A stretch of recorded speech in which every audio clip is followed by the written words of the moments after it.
ईश्वर महाराज की जय। रथभंगीला सचक मारिले पिशाच वदन खरा, दडभंगे पाडिले छत्र युदिन विचित्र वीरांचे। प्रभु रामचंद्र भगवान की जय। ही सभा सकळ संतांची, ऋषी मुनी विरक्त्यांची, पंडित पाठक ज्ञानी यांसी या सकळांसी विनवणी।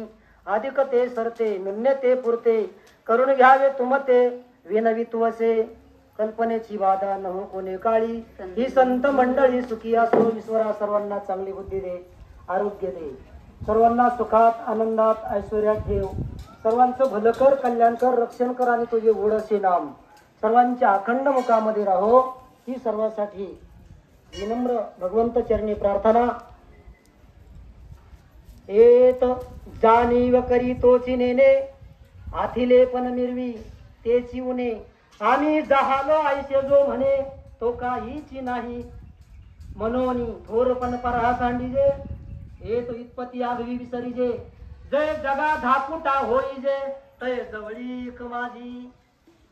असो परमात्मा भक्तिरूपी सीतेचं शोधन करीत आहेत। खरी पत्नी सीता देवी अर्धांगिनी रामचंद्राच्या जवळच आहे।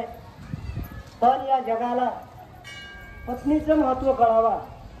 महान पतिव्रता असलेली स्त्री, रात्रंदिवस पतीची सेवा करणारी स्त्री, सर्व आई वडिलांसह सर्वांचा माहेराचा त्याग करून पतीला सर्वस्व मानणारी स्त्री, ती दुरावल्यानंतर, तिच्यावर संकट आल्यानंतर तिच्याविषयी आपली अवस्था कशी असावी हे दिग्दर्शन भगवान परमात्मा स्वतःच्या माध्यमातून जग संग्रहाकरता धावतात।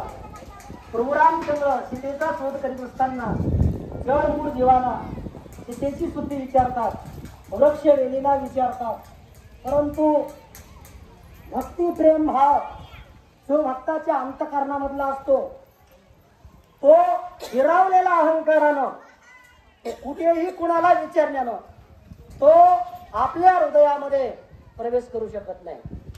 कुणाच्याही संगतीमध्ये गेल्यानंतर आणि कुणालाही विचारल्यानंतर जो अहंकारानं प्रेम भाव देवावरील जो हिरावून घेतला आणि एकाकी सर्वा म्हणून भगवंताच्या भक्ताला या प्रेम भावनेनं टाकलेला आहे आणि त्याची अवस्था विगलित केलेली आहे। निंद्य जीवन या भक्ताचं या जगतामध्ये झालेलं आहे। किंमत एवढी होती, पण त्या भक्ताला प्रेम भावना अहंकारित झाल्यामुळं त्या भक्ताची निंदा होते। मग जे जन वंदिती, मग त्याची त्याची निंदा करीती, तरी अनुताप उपजे चित्ती, ममता निश्चिती पूजकांची। अहंकारी माणसाला अहंकार प्रेम भावना घेऊन निघून जातो, त्यावेळेस वन्य जीवन भक्ताचं निंदे होतं, तरी त्याच्या लक्षात येत नाही। जे लोक आपल्याला चांगलं म्हणत होते तेच आपल्याला नाव ठेवू लागलेत। का तर शिष्याकडून त्या गुरुला सेवा हवी आहे। अहंकारानं कुणाला मानायचंच नाही, मीच फक्त मोठा आणि माझी सेवा सगळ्यांनी करावी, मी सगळ्याचा मालक असावा, या भावनेमुळं लोक नाव ठेवते, तरी त्याच्या लक्षात येत नाही। एवढे लोक मला चांगलं म्हणत होते, पण तेच लोक आता मला नाव ठेवू लागलेले आहेत।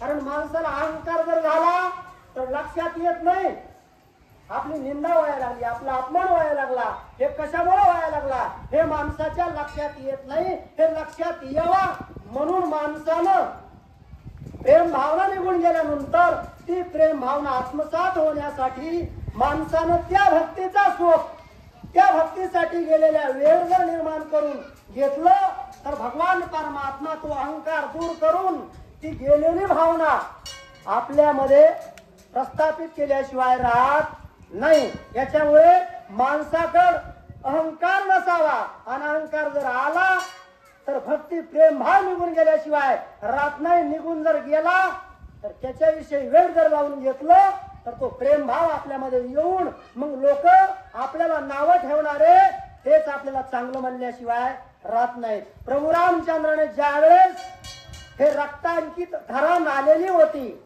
युद्ध तुंबळ झालेलं होतं. हे ज्यावेळेस पाहिलं होतं त्यावेळेस दोघा भावंडांनी पाहिलं इथं घनघोर युद्ध झालेलं आहे. एका राक्षसानं कुणाशी तरी युद्ध केलेलं आहे.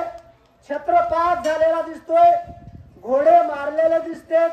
घोड्याचे तोंड भूताच्या तोंडासारखे होते. पिशयाचुबक असे होते. म्हणजे जी आरती नाथ महाराज म्हणतात भूताच्या तोंडासारखे होते. ती आरती भूत आहेत तर का भूत नाही असं म्हणू नये. देव नाही असं म्हणू नये. भूत दिसत नाही, देव दिसत नाही, पण अनुभव आल्यानंतर कळल्याशिवाय राहत नाही देव आहे किंवा भूत आहे का नाही. हे अनुभव आल्याशिवाय कळत नाही. पण ज्याला अनुभव नाही ते मानायलाच तयार नाही. अनुभव आले अंगा हे जगात येत असे. हे साधू संतांना अनुभव आलेले आहेत म्हणून ते जगापुढे प्रस्थापित करीत आहेत. या जी आरती आपल्याला हे दिसतंय ती आरती सीता सती इथपर्यंत पळून आणलेली होती. तिच्यासाठी राक्षसाने कुणीतरी अडसर निर्माण केला होता म्हणून युद्ध तुंबळ झालेलं आहे. इतर रणांगणाच्या ठिकाणी रणघात झालेला आहे असं प्रभू रामचंद्र आपल्या बांधवाशी बोलतात. त्यावेळेस पुढे काय सांगतात. सतुनी रवी करले बाला मुकुट पारिला दे दिप्यमान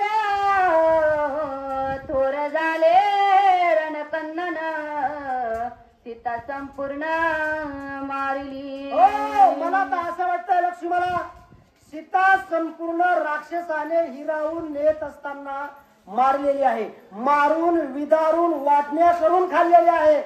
त्यामुळे या ठिकाणी रक्तांकित धरणी नालेली आहे. पण तो मुकुट पाडलेला आहे की जो रत्न झडीत आहे ते पहा. ते धनुष्य मोडून पडलेलं आहे. प्रतिकार करीत असताना त्या प्रतिकर्त्यानं धनुष्य मोडून टाकलेले. धनुष्य काही सर्वसाधारण व्यक्तीचं नाही. रत्नानं मळवलेलं, सुवर्णाच्या अलंकारानं मळवलेलं अशा प्रकारचं ते धनुष्य, तो मुकुट, ते घोडे, तो रथ, ते ध्वज छिन्न विचिन्न करून टाकलेला आहे. त्याकडं पाहिल्यानंतर मला असं वाटतंय सीता मारून राक्षसांनी वाटण्या करून मासाच्या खाल्लेली आहे असं मला वाटतंय. असं म्हटल्यानंतर लक्ष्मणजी पुढे काय प्रतिसाद देतात? सीता अतिशय सुंदर तिज निमित्त निशाचर भिडिनले परस्पर वीर शुद्ध दुर्धर तयांचे. सुंदरपणा हाही चांगला नाही.